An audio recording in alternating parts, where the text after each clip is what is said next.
अच्छा है। कोई कभी कभी ऐसा हो जाता है कि अपने घर की बड़ी बूढ़ी जो करती हैं वही अपने घर की बहुएं भी करती हैं। संसारिक बात है।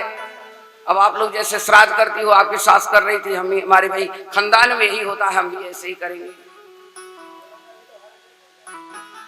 ऐसे ही माता जी थी, वो बड़ी बूढ़ी थी, आप जैसे छैल छबीली बहुएं थी, वो कुछ जानती नहीं थी। माता जी से कहने लगी, माता जी बताओ कल शीतला मैया को पूजने जाना है तो कैसे पूजूंगी?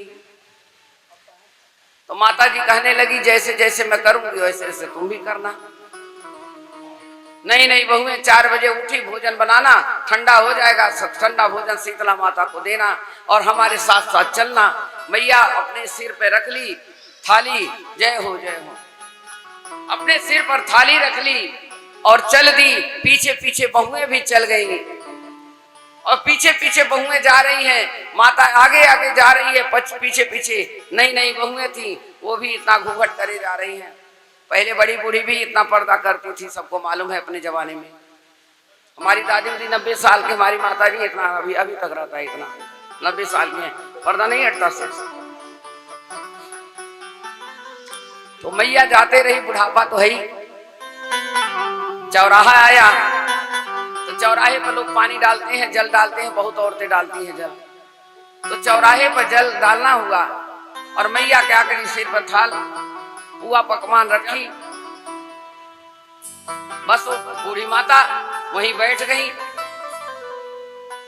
अपनी सफाई करी, उठ के चली गई। अब वो बहुएं देखी, यहाँ तो देखो, यहाँ ये जा रही है ना दादी सास अपनी, ये दादी माँ यहाँ पर कुछ जल चढ़ाई होंगी। बहुएं भी वहीं जल चढ़ा दी चौराहे पे।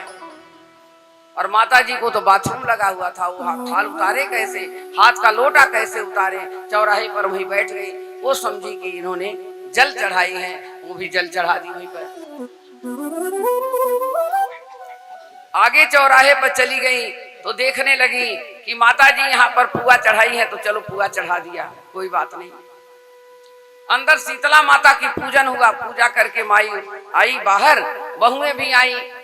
तो गधे का पूंछ थी, गधे की पूंछ के उन्होंने पैर छुआ। बहुएं समझी कि गधे की बाल उखाड़ रही है। अब वो गधे का बाल उखाड़ना शुरू कर दी। अब कहा माता जी हाथ लगाई और बहुएं उखाड़ना शुरू कर दी। जितनी गई थी पूजा करने शीतला माता की, वो सब गधे का बाल नोच डाली, पूरा गधा एकदम बिना बाल का हो गया सफेद। तो कभी कभी ऐसे अंधविश्वास भी होता है। अंधविश्वास की पूजा भी ऐसे होती है और कभी कभी नासमझ की भी पूजा होती है, जो बच्चों को पता नहीं चलता है। इसलिए बालक को सदा से ही संस्कार डालना चाहिए, हमारे खानदान में क्या होता है।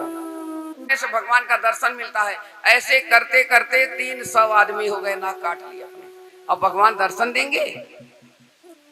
नाक कटती चली गई सबकी। तो जब 300 से एक ज्यादा हुआ तो कहने लगा, सबकी कटी तो कटी, पर मैं अपनी तो बचा लूं।